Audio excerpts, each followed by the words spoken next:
Bonjour à tous, bonjour à toutes. Louis Blouin ici, vice-président de la tribune de la presse parlementaire. Merci beaucoup de vous joindre à nous aujourd'hui.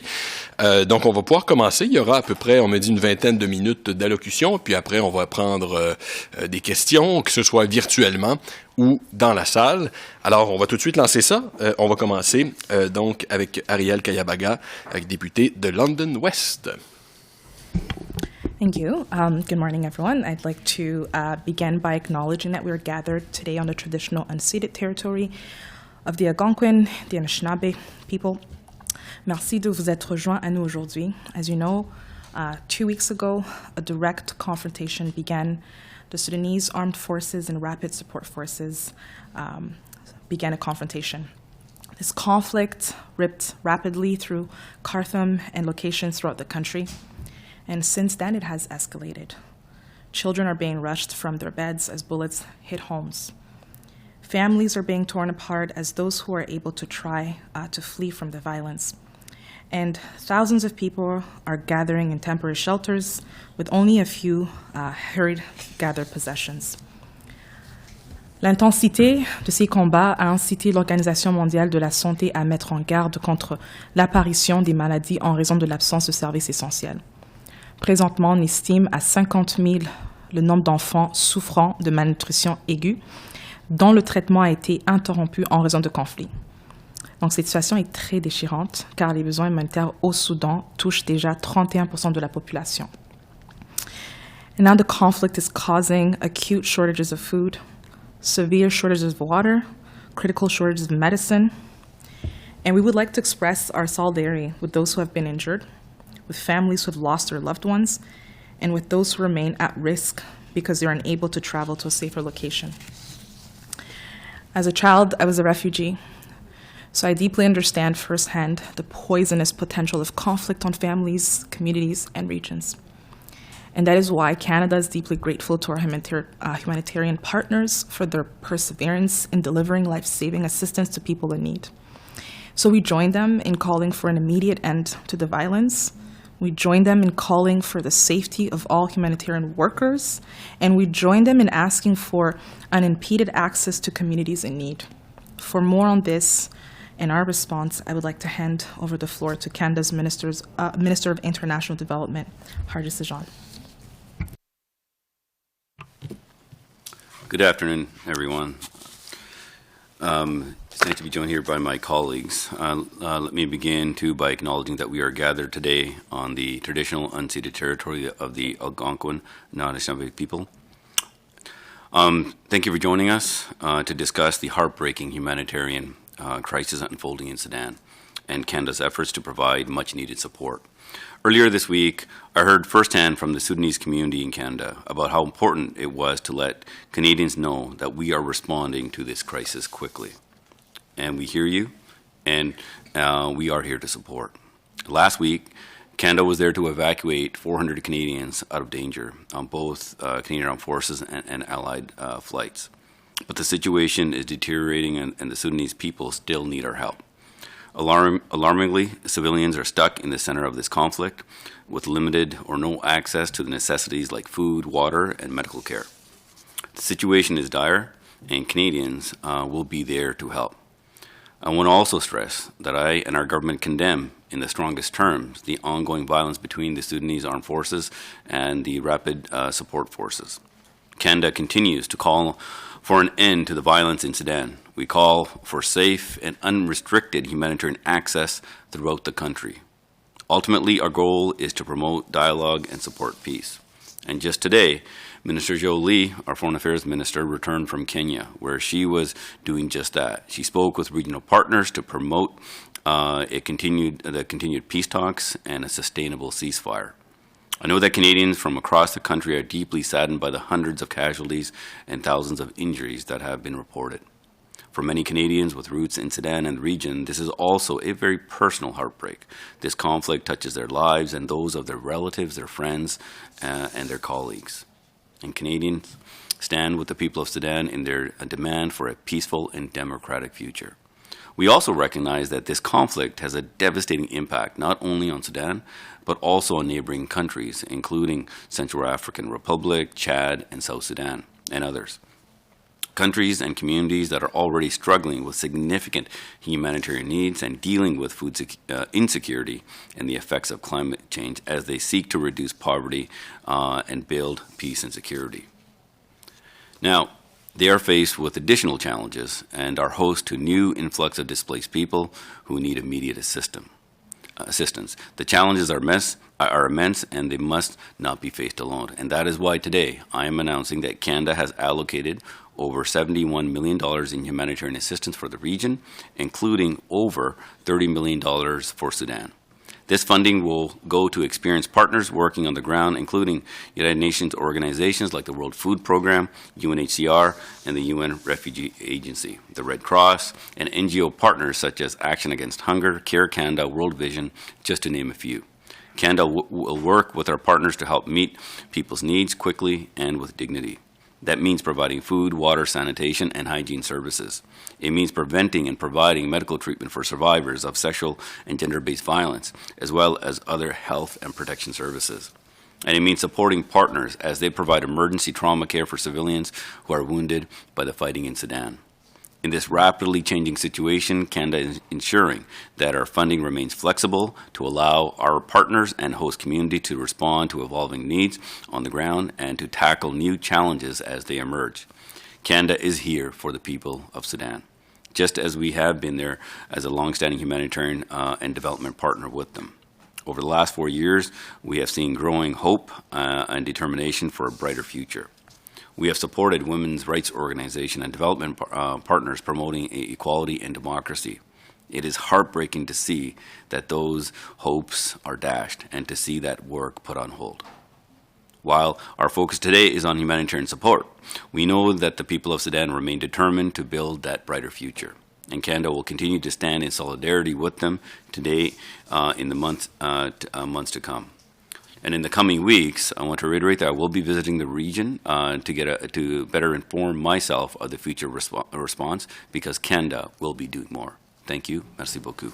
La parole maintenant au ministre Ahmed. Merci beaucoup. Since the conflict broke in Sudan last month, we have seen that it has had a devastating impact on civilians. Over 100,000 people have already left Sudan and become refugees in neighboring countries, and many others are already internally displaced within Sudan. Vast majority of the impact is falling on women and children, as is common in these types of conflicts, and we're really deeply concerned about the impact that this is having on vulnerable populations in neighboring countries, as Minister Sajjan has said. I spoke to the Sudanese community leaders from coast to coast to coast a few weeks ago with Minister Jolie, and they're very, very concerned about this conflict. They have immediate family members who are affected and impacted by this conflict, and they are heartened by our response so far in evacuating Canadians, but also being there for Sudan immediately, but also in the long term. We know that when these kinds of things happen, Canada steps up in a big way and joins our partners in bringing much-needed humanitarian assistance to vulnerable populations. And I can tell you that in this particular conflict, we are already doing a lot, and we will continue to do more. We also have to be deeply aware and appreciative of the impact of this conflict on neighboring countries, and do everything that we can to make sure that this conflict is resolved as soon as possible. And in that regard, Canada is very determined to communicate to the warring parties that they have to bring an immediate end to this violence, this conflict, and give unrestricted access to humanitarian goods and unrestricted humanitarian access throughout the country to Sudanese people impacted by this. In my previous travels to the region, I have seen firsthand the efforts that humanitarian workers and organizations have been carrying out to help the most vulnerable, including in Sudan. Sudan itself was already hosting many, many refugees from the region. And those people are also impacted. And now they have to flee again to neighboring countries in order to seek safety and sanctuary. And so I want to highlight the work of those humanitarian organizations, including a number of Canadian organizations who have been very active for a number of decades in the region, and this much-needed $71 million will go a long way to increase their impact and amplify their efforts to help the most vulnerable. This conflict is devastating. It is devastating first and foremost to civilians. It's destabilizing the region, and Canada remains steadfast in supporting the Sudanese people in the immediate level with the much-needed humanitarian support, but as Minister Sajjan said, also to enable Sudanese people to build a better future for their people through a transition back to democracy. Thank you very much. Merci beaucoup. La parole maintenant à Anita Vandenbeld, secrétaire parlementaire du ministre du Développement international.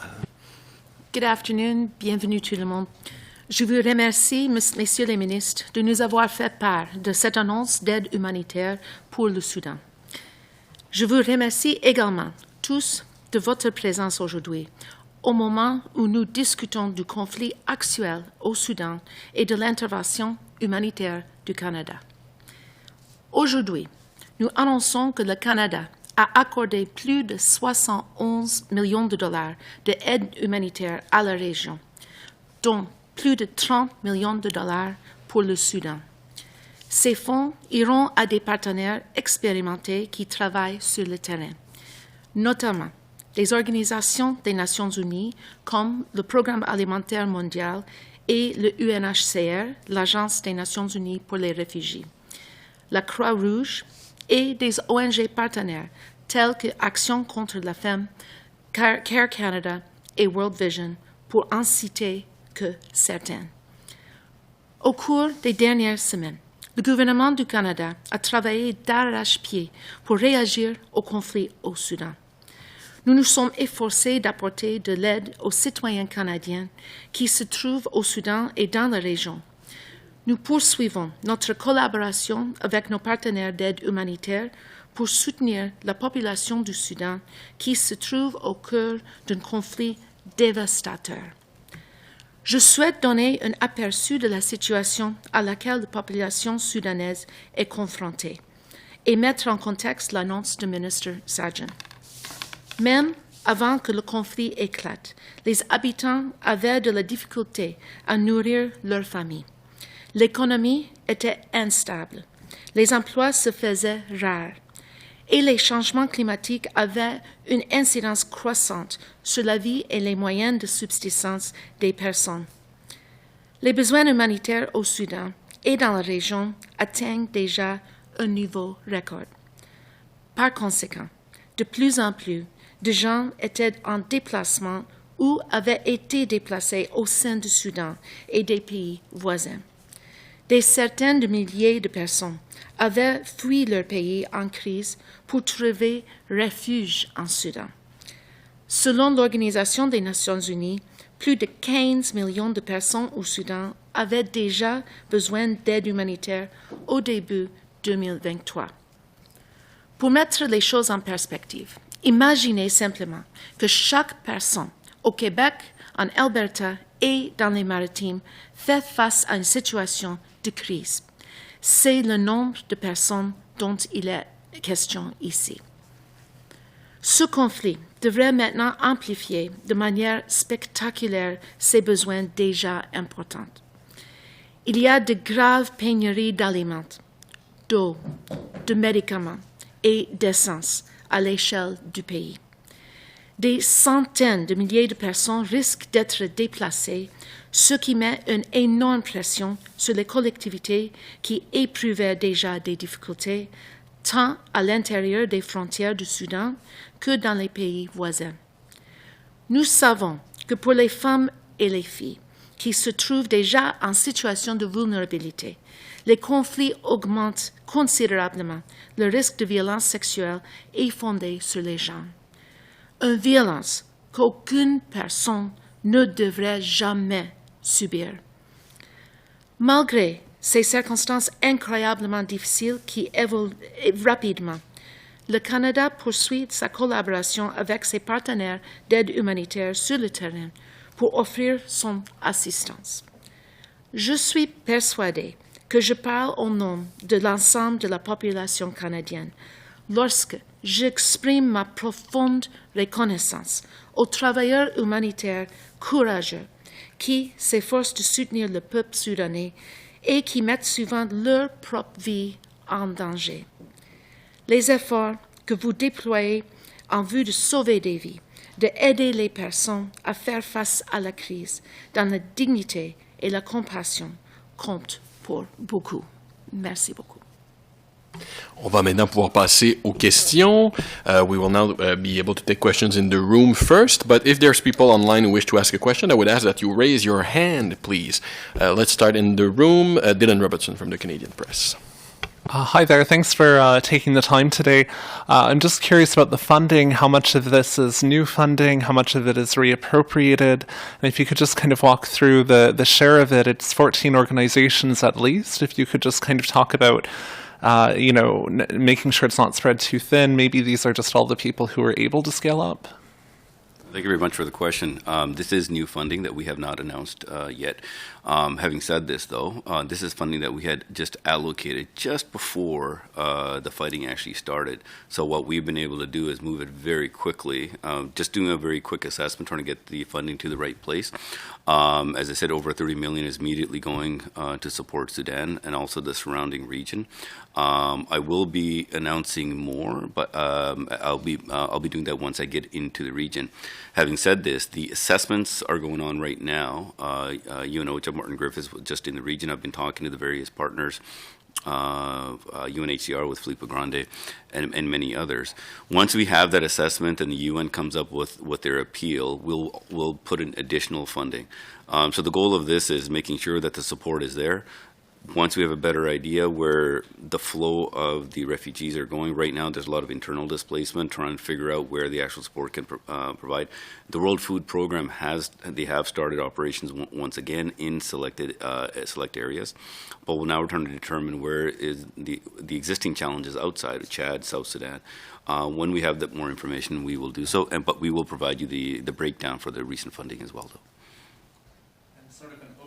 Sort of an open question for the four of you. I think you each have experience in this region, and I think you know just how fragile some of these states can be, the ones that are getting some of the most people seeking safety.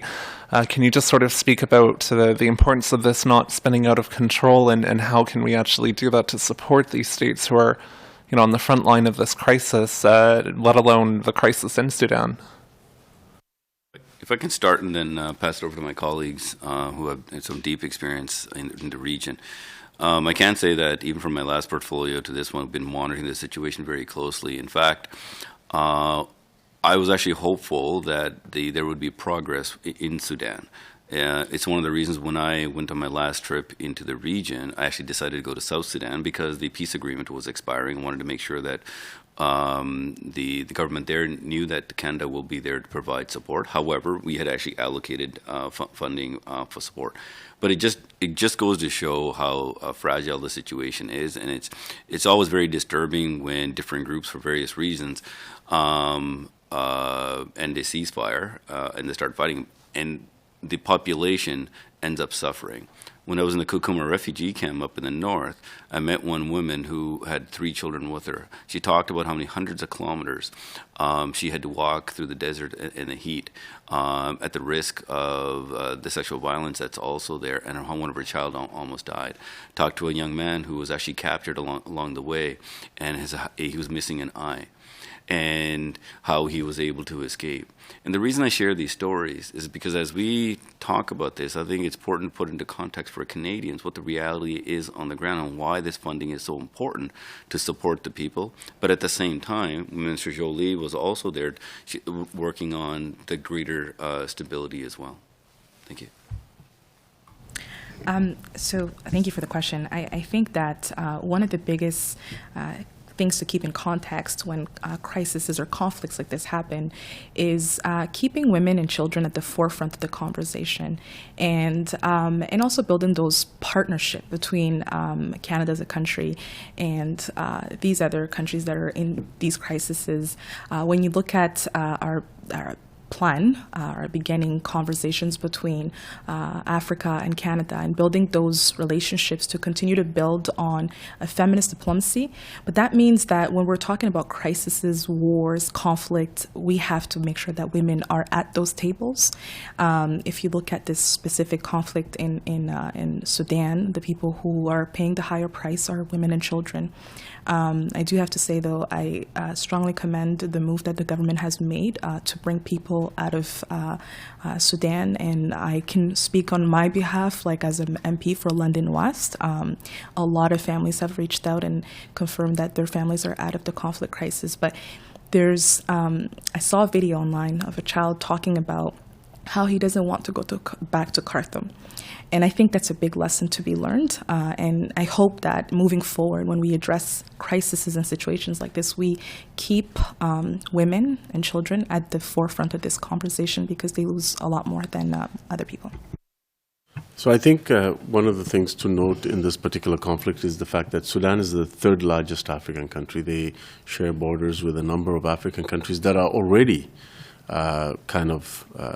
experiencing their own challenges with respect to stability and peace and security. So it is really, really important for this kind of scenario to emphasize speed, and that's what Minister Sajjan is doing with this announcement. He's moving very quickly to get the support there to address the displacement and the difficulties that are rising and the impacts that it's having on the most vulnerable. But I think what we're also demonstrating as Canada is a recognition that you, as MP Kayabaga has said, you have to be there. You have to engage with our partners. You're seeing Canada leveraging the partnerships and the friendships that we have with the region to be able to not only get Canadians out, but also protect other refugees, IDPs, and work with them on a path back into civilian government. I think that is absolutely necessary, because now is the time to act. We know from previous conflicts that the earlier you engage, the earlier you provide assistance, the earlier you insist on a return to democracy, the higher the chances that this doesn't spill into a much worse conflict for Sudan, but also a much worse spillover effects for the region, for the neighborhood.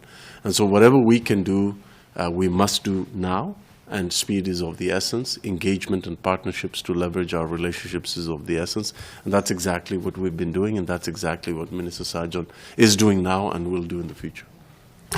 Marco from My Politics, you have a question? Oh, sorry about that. I'm so sorry. Go ahead. I'd just like to add the importance, both in terms of the work they do, but also the information that we can gain from our humanitarian and development partners. We have strong partnerships on the ground. These are the aid workers who are the last out and the first back in. They put themselves on the front line because they care deeply, and they have strong knowledge and partnerships on the ground, including with many of the women's groups. And, as was said, we can't just look at women as victims. We have to look at them as the leaders and the solutions that come from the women's organizations, who are very, very strong in the region, and through our own humanitarian partners. And, we did see the tragedy of 3 World Food Program workers who were killed. And when that happens, it shakes a lot of the community. And these are people who are deeply committed. And I think one of the things that we as a government are doing is working hand in hand very closely with our humanitarian and development partners on the ground. Marco? To ask, in regards to the question that Dylan put forward, it seemed to suggest that this money was kind of allocated before the fighting started, and there was this kind of suggestion that we were waiting for the UN to put forward, I guess, an ask before allocating more money. Can you kind of elaborate a bit more on why that's important and why that's necessary? Thanks. And just on this, and the reason, for example, when we talk about the allocation of funding, when we talk about supporting people in situations like this, one of the things that we're putting an emphasis on, and me personally, is on conflict prevention. How do we make sure that things remain stable? How do we make sure that we support people through good partnerships so that we can prevent situations like this? Sadly, it's not. It has not happened in all places, and we're seeing the impact of this. So because of the funding that we already had, I'd already authorized just a little over a month ago, we were able to move very quickly on this. And that's one of the things we always wanted to stay very nimble to be able to provide that support. What happens next is we start doing the assessment of where the actual needs are, because the situation is changing very rapidly. That's where when the UN comes out with their flash appeals, they determine exactly where the funding needs to go. So we end up, then we will provide greater funding there. I'll have to say, even with some of the actual appeals, even with the last one, even though the flash appeals may go forward, they don't get fully funded. Canada does step up for our portion. And the reason I want to say this is even the last one has not been fully funded. It was actually, for example, only 15%.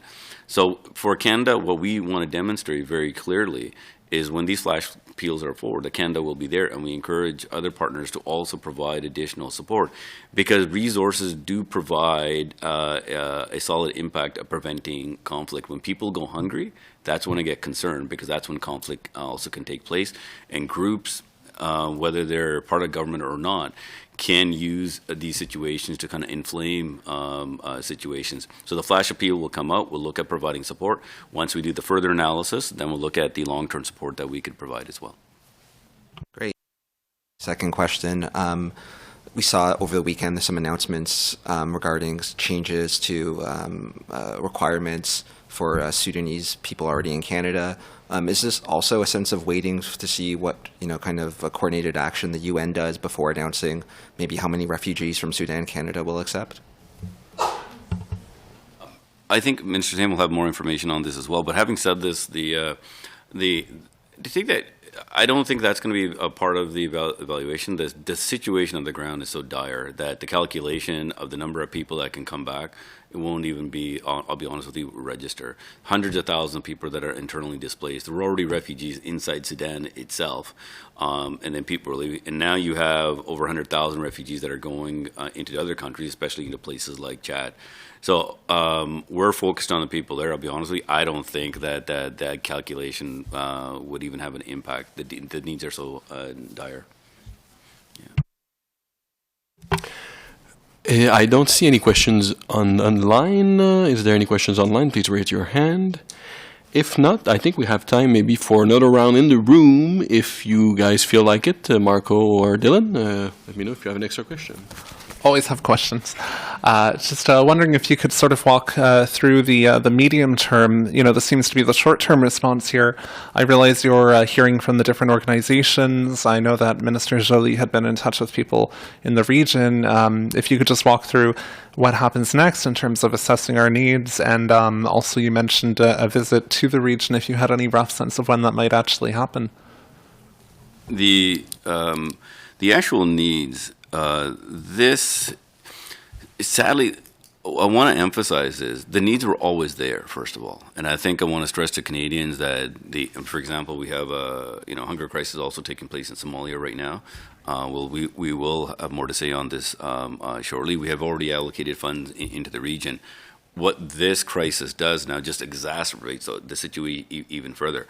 So within Sudan, yes, we will be providing support. We're also putting significant attention to their surrounding area. And this is something I do want to emphasize, that our folks on global affairs, our embassy teams in those countries, working with our partners, are getting the assessment of where we need to provide that support. I also will have a call with my counterpart in Chad to making sure that we send a very strong message to them saying that we will support. Because imagine the tension that it puts on a government when you have additional people that need to be fed, looked after, when their own people also need support.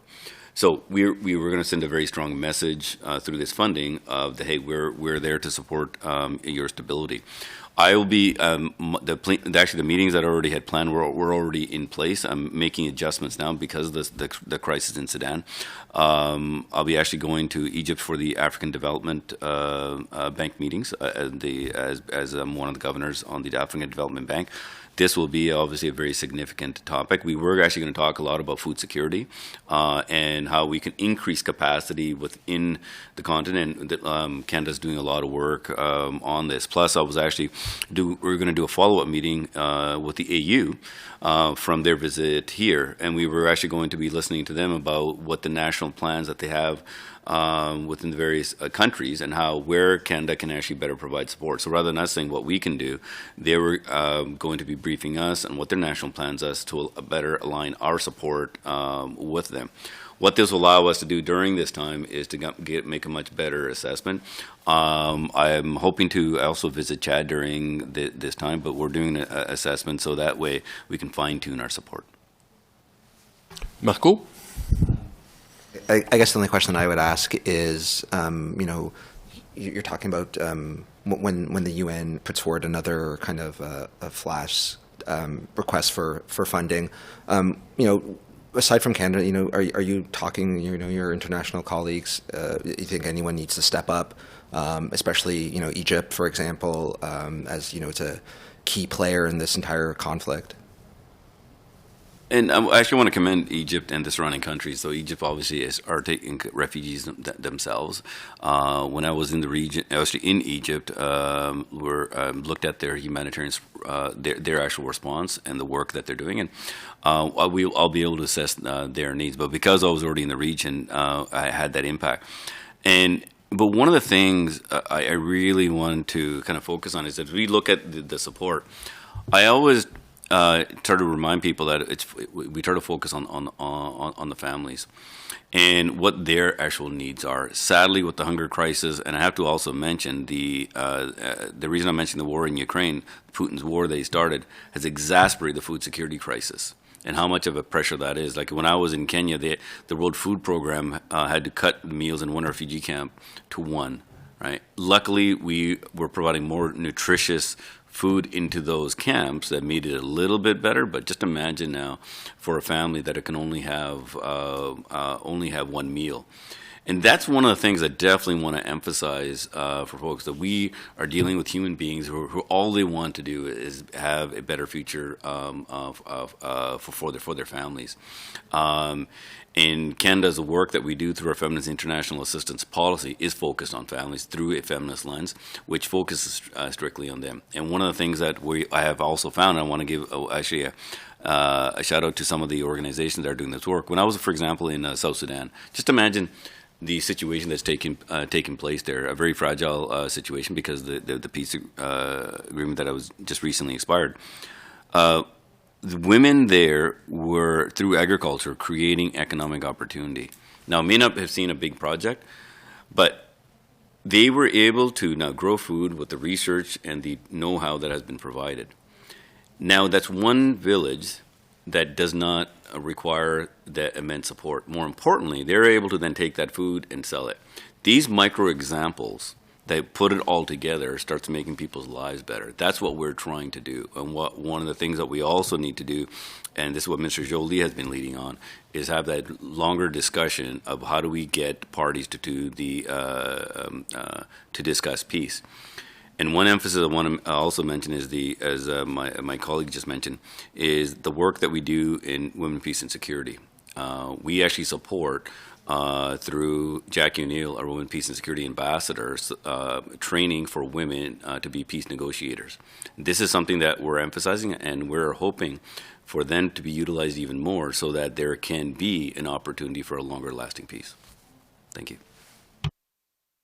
Voilà, c'est le temps qu'on avait pour les questions. Merci à tous et à toutes. Merci à l'équipe de la Tribune de la Presse et aux interprètes qui étaient avec nous aujourd'hui. Merci beaucoup.